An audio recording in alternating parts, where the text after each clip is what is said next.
Hi, my name is Lino Zeddies, and in this talk I want to present Utopia 2048, which is a very concrete utopia. It's a book I've written. And further, I want to present some utopian theory and methods which I have employed and find very useful. So, imagine you suddenly wake up 30 years in the future. What's the most utopian scenario for the world to look like? What's the best you can imagine where the world has arrived in the year 2048? How do institutions look like? Democracy, the money system, how do people live together? How has climate change been solved, and so on?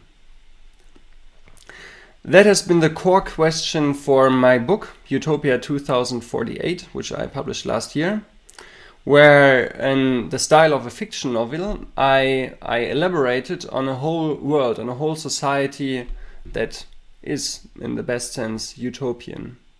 So the idea for the book was to really bring together all the ideas and solutions that are mostly already out there for a better world of where people live in harmony with nature and with each other, where they do purposeful work, where democracy is flourishing, the climate change has been prevented, and so on. And the idea of the book is that two people from our times had a long coma sleep and then wake up in the future and then kind of get a tour of the society. It's set within 1 week, where they visit different cities and places and then get to know all the institutions. And my intention was to also connect all the dots and all the different ideas for transformation, but also holistically presented from the very huge institutions, international governance, democracy, the financial system, and so on, all the way down to how people live, like how they behave, how they refer to themselves, how they are connected to their feelings, to their body, and so on, up to trauma therapy and so on. So really go all the way and connect all these layers and how they all create a new world and new principles for a better society. And I wrote the book because I feel in these times of crisis we really need utopian visions and ideas where we want to get as society, where we want to develop to. And there's lots of criticism of all the stuff that is going wrong, but there's too little constructive dialogue on the solutions, on the pathways where we want to go exactly. And therefore I wrote this book to present at least one concrete solution. So let's begin. I've also commissioned some utopian artworks. So here you see the Berlin of the ideal future of 2048. And there are some more that I show in the presentation. And now I'll go through all the different institutions and present them as if they are real. So if you like, you can imagine that you are now also waking up in 2048. And this is how the world looks like. So first, as you've seen, the cities are really greened and beautiful. There's extensive public transport that is often free. There are free rental bikes getting around, no private cars anymore. There are green spaces everywhere, parks, sports facilities, benches where you can hang out with people, lots of cool playgrounds for kids. Then there's no more advertisement in public, but instead lots of arts and beauty. And the buildings are greened, have rooftop terraces and so on. Cities are designed in a very smart way, and so all in all the air is good and there's not so much noise anymore. So cities are really livable places where you can relax, have lots of stuff going on, lots of cultural program, but can feel very well and inspired by the beauty of nature. Democracy is flourishing. There are ministries of democracy in most countries that are engaged with improving the institutions of democracy. So many institutions have been upgraded that are more effective now. Transparency is higher. There's no more lobbying in politics.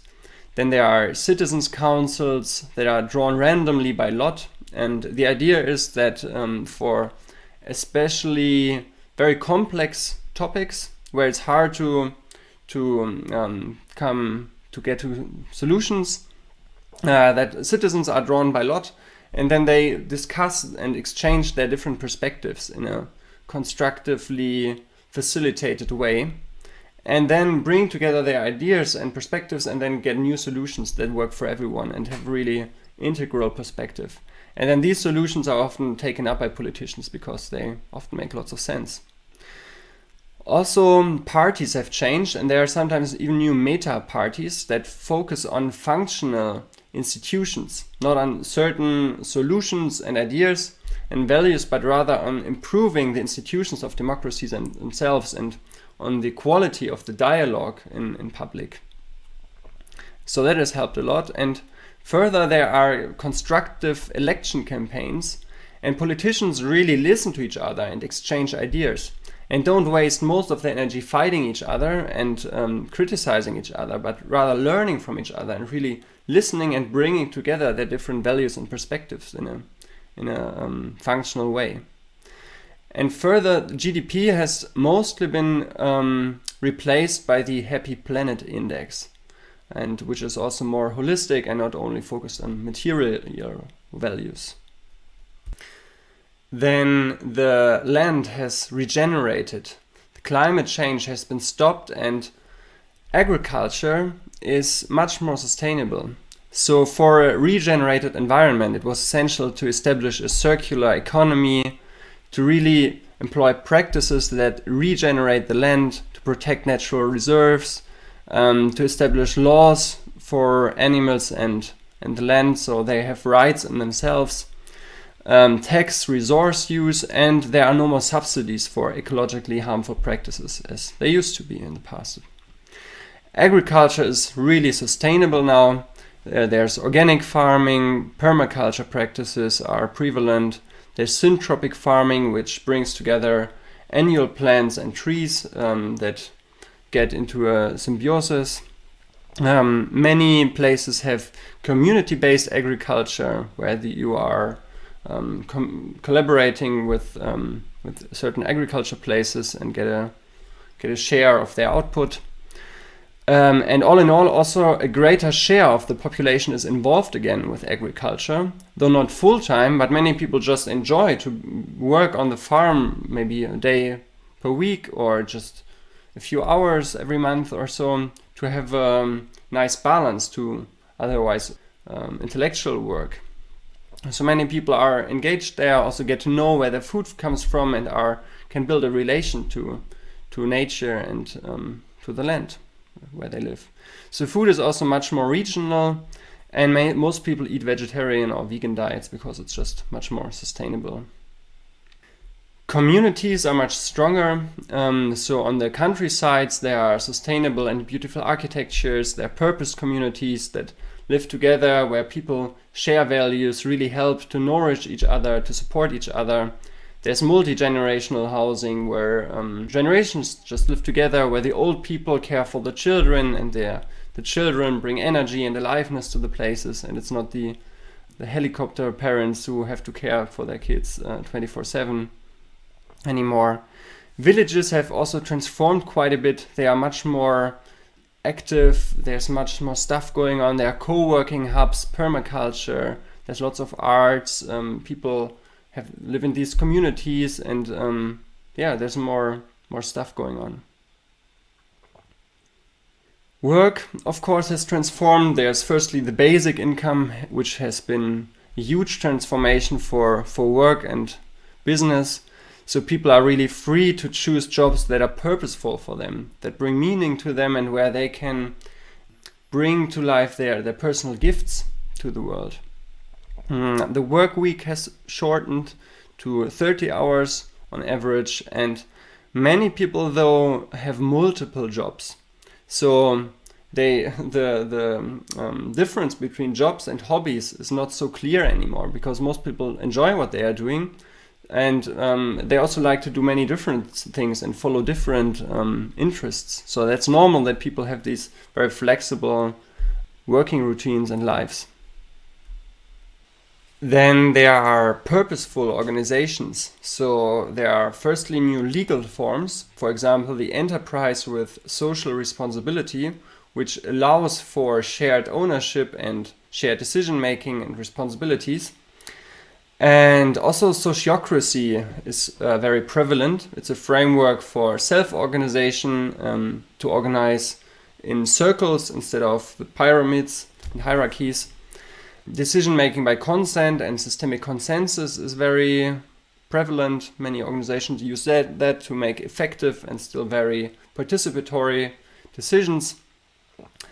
The economy of the common good is used in many countries as well. So companies don't measure their success only by financial values, but in a more holistic approach, and also look for transparency, sustainability, bringing value to the land around them, or the people around them, the region, and so on and so on. So financial profit is only one element of a successful organization.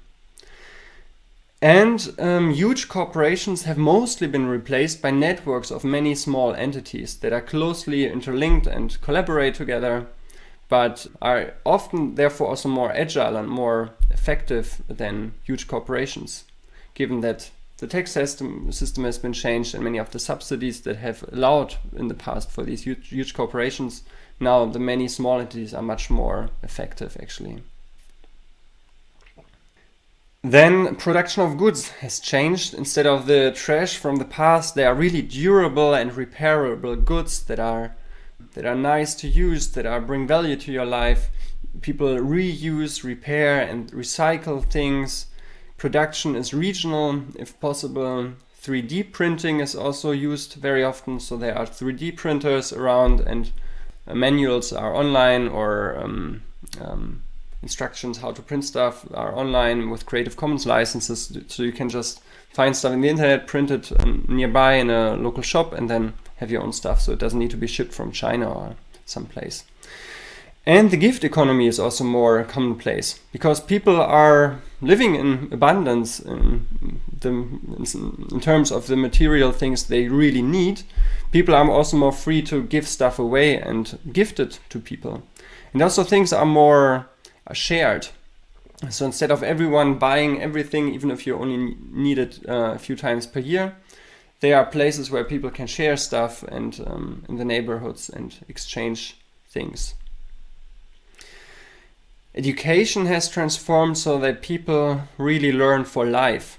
Learning is based on self-determination, guided by curiosity, project-based. Children can choose challenges themselves where they feel, that's a good challenge for me, I'll learn something from that, or that's a good initiation to a new role for myself.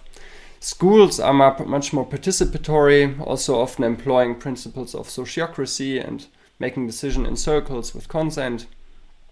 Universities are more holistic, they are open degrees, and the idea is really to learn for life, to provide young people and also adults with the environment where they can flourish, where they can unfold their full potential and their gifts to bring them to the world, and not learn some predetermined information that are online anyway and easy to find.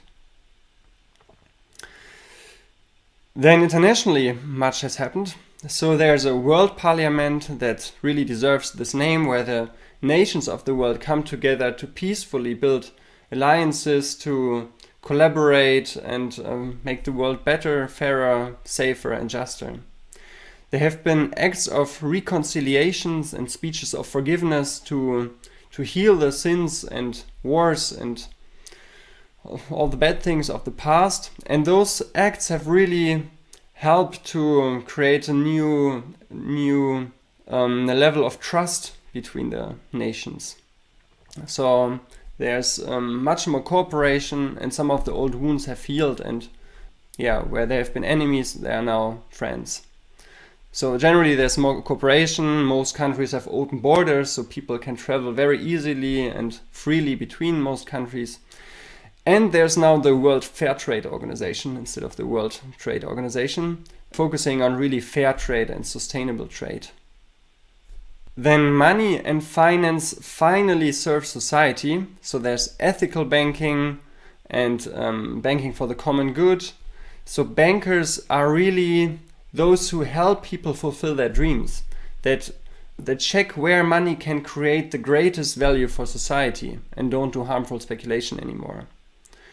Money has really become a servant for humanity and not the master anymore. And it's a very nice tool for exchanging information collectively. Which goods are scarce, which should be produced, and in which amount, and what people want and what they don't want.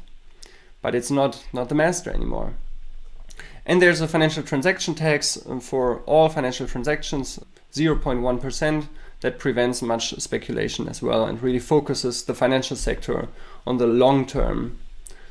So all in all, that has resulted in much more fulfilled people that are in touch with their own feelings, connected to their bodies and needs, that know what they really need and what's only a superficial fulfillment for needs, that are more skilled in constructive conflict resolution. So people are better in listening to each other, really getting to understand different perspectives and not fighting each other immediately when something goes wrong. Given this much more beautiful and relaxed and nice world, people are more calm, relaxed and happy generally.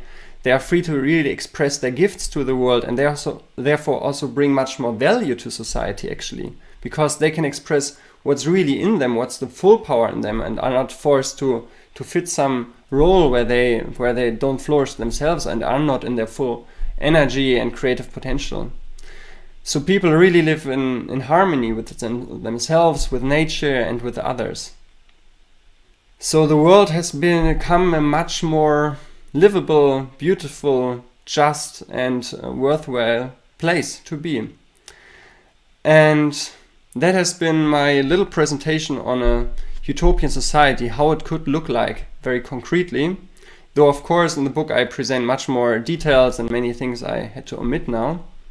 But I think that gives a good glimpse how all these solutions actually can work together and how it unfolds a certain logic for a better world.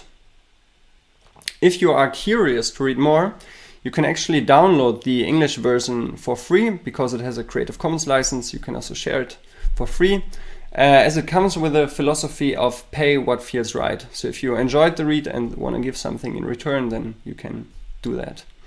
More information in the downloadable version is available on the website utopia2048.com. Next, I want to talk about utopian theory and methods, or how to utopia, as you could also say. So first, there's a term real utopias that I really like. So real utopias are defined as practices and solutions for a better world that are already existing, implemented or within reach, and could principally be scaled up. So a permaculture farm is some kind of real utopia. A school where different rules apply, where the pupils can decide stuff, that's a real utopia. Or a society that has implemented the Happy Planet goals, that's a certain real utopia. And of course you can put together all these solutions and then you have a real utopian world. And that was the idea of my book, Utopia 2048. And such real utopias compared to visions or utopias or science fictions, which is more up in the clouds, maybe ideas for society in 1,000 years where money could be abolished, or societies where people are all enlightened and always in Zen mode. Those are also utopias that inspire people and maybe broaden the horizon, but they are less connected with the now and with the reality. And in comparison, real utopias have more power to provide inspiration and practical guidance for society. So people can rather feel that, that's a direction where we could really go, that's practically possible, and where maybe I want to contribute, helping this reality to unfold. So personally, I like to focus on real utopias, on feasible ideas that can really ideally influence day-to-day politics and actions. And on the other hand, how to utopia,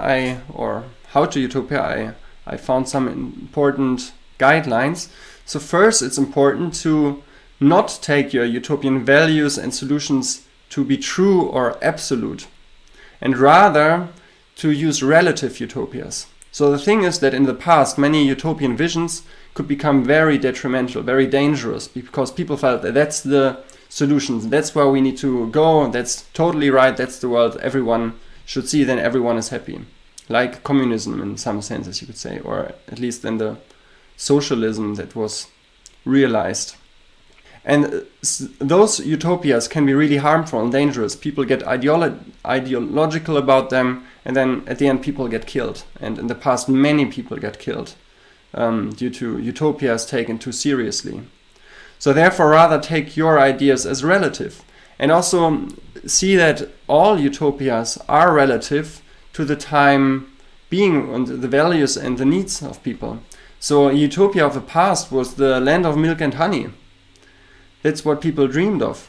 And today we are in the land of milk and honey. You can go to the supermarket and very cheaply buy kilograms of milk and honey and eat all day, but people don't get happy from that. Today we have other dreams and aspirations. And maybe at some day when we have realized that, maybe then we feel, now I dream of something else again, and this is normal and doesn't make me happy anymore. So it's always relative. Any utopian vision is relative to the time where it's created, and never an end and a final destination. Then focus on internal well-being, psychological development and sustainability. There's not so much wrong with these visions or these values. And you can't do so much wrong in the world if you focus on those with your utopia. And then also, if you present ideas, rather regard them as unfinished proposals, as an open process, not as fixed blueprints. This is how democracy should look like. This is how schools should look like. Rather, proposals for a better world as always provisional and always willing to change to accommodate the needs and perspectives of others that you haven't seen yet. And that's the idea of open utopias. Regard your vision as an open utopia that is always open for change and improvement, and not the fixed blueprint. And connected with that is welcoming critique and constructive criticism to stop your limited perspective, which is always limited, from oppressing others. So that's also the perspective that I try to take. And when I wrote my book, I feel like that's not the final solution. Really not. It's more an invitation for dialogue and a proposal for people to get a feeling of, that's a world how it could look like. But I'm also really happy to arrive at another Utopia 2048. That's very different, but if it's also working, sure, great. Thoughts on this are very nicely elaborated in a paper from Will Franks called Rethinking Utopia for a World in Crisis, if you want to read more on how to utopia. And then what I found interesting is also in the last 10 years, when I was kind of collecting all these real utopian solutions and practices and projects, I get a feeling that it's really like two different mindsets, two different foundations or principles that apply to practices. So in the current world, in the capitalistic mainstream world, the principles that rule are usually separation. So we are separated from our body, from our feelings, from other people, from nature. We are rather individuals that are out there for themselves, fighting for survival. We try to control everything, control nature, control ourselves. There's competition as a principle. Things need to function. We work rather with the ego. The structures are organized by hierarchy, and the focus of business is short-term profit. And I feel a utopia that really deserves the E at the beginning has a different quality of interbeing, of trusting each other, of collaboration, beauty, community, participation, and sustainability. And in my mind, or in my perspective, I feel I have a feeling how this utopia, how it feels like, how these values apply. And when I see or read about a project or something, I can very quickly feel, that's the quality I wanna see realized in the world. That's a quality of these principles. Whereas other stuff, I feel like, that's the quality of separation, of capitalism. That's not what I want. And so that's like the foundation for utopia that deserves this term, these principles. And then the concrete practices to realize that are manifold.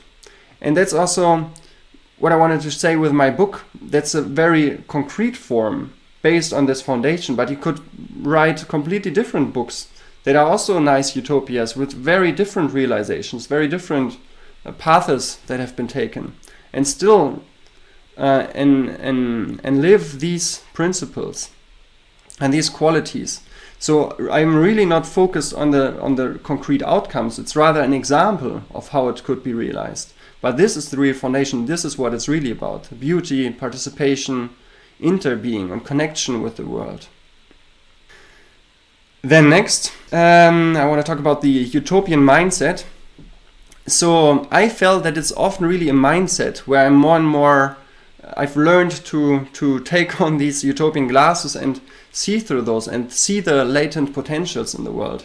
So it's a perspective of inspiration, creativity, openness, connection, where you're very constructive, not critical, but rather see, oh yeah, that's possible, and this is what we could connect.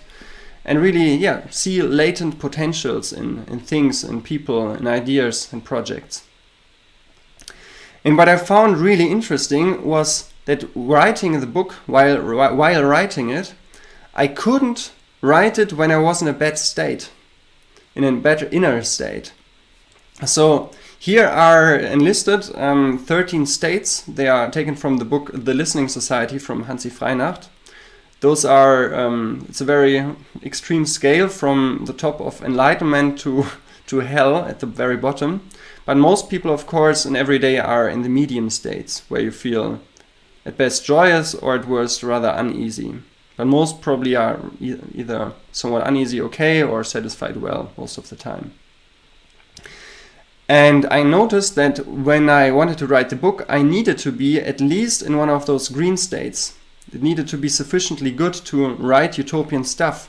I couldn't write from this quality, from a good, about a better world when I was not myself in a good world. And it was really interesting. I didn't expect it. Of course, it makes some sense, but I didn't expect that I needed to be in the utopian mindset to write utopian ideas. And I couldn't just write from my mind ideas, but I needed to write rather from my heart. And so what I needed to do when I was in a not good enough state was upstating. Then I really needed to do self-care, needed to meditate, do yoga, dancing, sports, go to the forest, sleep, listen to music, meet friends or whatever. So I really learned I need to care for myself to create any utopian thing. I'm the first, caring for myself is the first step to caring for a better world. And since then I'm very often thinking about all these states and checking myself, which state am I in? And then, maybe it's time for some upstating. And also, the higher the state I was, the better the quality of the text was, the more inspiring, empowering, creative it used to be. So to be in the utopian state and to have the utopian mindset, you need to care for yourself and care for your inner state. And the higher, the better actually. And then there's a certain method that I used a lot, which I call the Utopian charge. And the idea is that you look at things, at situations, places, whatever, and then wonder what's the highest utopian potential of this? What is the highest potential this person, this project, this organization, this institution could, how could this unfold? And for example, for these utopian pictures I showed, that was usually the question I asked. So I took a real world image here of Singapore, and then I had this illustrator utopian charging it, as you could say. Here are more examples. Here's Berlin before and then after with the utopian charge. And here's another GIF, also showing a gray space, how it's greened and beautified or utopified, utopian charged. However, here there are visual examples, but of course you can do it with anything, as I said. And for my book, I've always asked this question. So what's the highest potential of a school? What's the highest potential of a housing project? what's the highest potential of democracy, and so on. And then you usually get ideas. And this is how it works. So I really recommend to try it out sometime. It's a really fun method. So if you meet with friends and Utopian charge something, you can use really anything and ask what is the highest potential of an organization, a place, a building, some personal area of life, whatever. And then together collect ideas with the yes and method. So it's not about arguing and discussing stuff, but only collecting ideas and building on each other. So yes, and this and this. And yes, and this and this. So that's the idea. And then you'll together create an image, a concept, the potential of this thing usually. And usually also everyone can connect with it. It's really it's not either or, but it's both and solutions that come together where everyone feels like, that's actually a really nice outcome of this. And it's really easy, really simple, and then usually you get an inspiring output. But of course, the higher your inner state is, the better the outcome will be. But once you have this utopian vision, and that's what I feel is the power of utopian visions, it's like a magnet that's pulling you. You don't need to push there and fight to get there. It's rather automatically pulling you there because it's such a strong attractor point. And once you have all these utopian concepts in your mind, how things could be, then it's really nice, and the flow can be created. Then finally, I want to talk about the utopian Weltschmerz, or utopian world weariness. Weltschmerz is a German term, but I think it's known. So the thing is that the more utopian beauty and potential you see, how things could be ideally, the harder it is to endure the grey mainstream world. Because there's more and more of attention how things are and how they could be ideally. And that's painful. That makes you angry, sad, frustrated. But to stay connected to life, we need to feel this pain of the world. Because the alternative is to shut off. But if we shut off, we are not connected anymore, and we are not in sync, and we are not in the interbeing mode of this quality of a utopian world. And the more rather we are in touch with that pain, the less our utopian visions become an unconscious escapism. And that's an important difference, because if you're not connected in the world, if you're in unconscious pain and frustration and have all this boiled up pain in your body, then utopian visions become rather an escapism, where you primarily want to get away from that, where it's not so much about really getting there and having this concept of the utopia and feeling, that's where I want to work to, but rather, that's nice, okay, let's get back from here as fast as possible. And that's really a qualitative difference between getting away from the now to, that's a nice future, that's also where I want to go to, the push and the pull. And if you are in connection with the pain of the world, then it's rather like in the healthy state, it's not that you cry every day, it's rather you feel it and then it moves through you and then it leaves you again. Like if you observe little children, they get into big emotions and then they move on and go to the next emotion and the next and the next. That's how things are and flow. And that's also what's ideally the case with a state of the world. You will feel the beauty, the fun, the awesomeness, but also the pain, the struggle, the sadness, the destruction. And the more connected you are, the more connected you can be with the potential and reality. So it's really needed to be connected with the now, to also be connected to the potential of the reality, and not just some concept in your mind. And then lastly, some thoughts on transformation. So I feel like it's a very raw framework, of course. I feel what's really helpful is to have a powerful, concrete utopian vision. And that's why I brought out this book, to help more people to develop one vision, because if we don't know where we want to get, we probably won't arrive there. And currently society has not really a strong shared vision where we want to go. We just know things are going wrong, we are in total crisis, but that's lacking. So I think that's the first step, to have an orientation where we want to go. Then next, I think it's important to have an integral perspective. of all layers, individual, organizational, and society, from small to big, and to have everything in your perspective, and not only see the big society level and ignore what transformation is needed for the individual organizations, and vice versa. And then really implement utopian principles and structures on all three levels. And I think there it's really important to mind this interdependency, because many activists and change makers only focus on one layer. So for example, they are activists for improving democracy or the financial system, but then they are not in touch with personal transformation, with their bodies, with their feelings, with conflict resolution with other people, don't have bad relations and so on. And then there's not much power about changing the bigger picture if they are not in sync with themselves. And on the other hand, the people who only focus on themselves and their yoga and meditation and stuff forget about the bigger picture that's creating struggle and suffering, and we can't heal only on the individual level. We are also all part of the bigger structures, so we also need to mind them. And I feel it's when it gets really powerful when it's all interconnected and we feel that we are part of an ecosystem of transformation, and we also support with all our actions the whole ecosystem.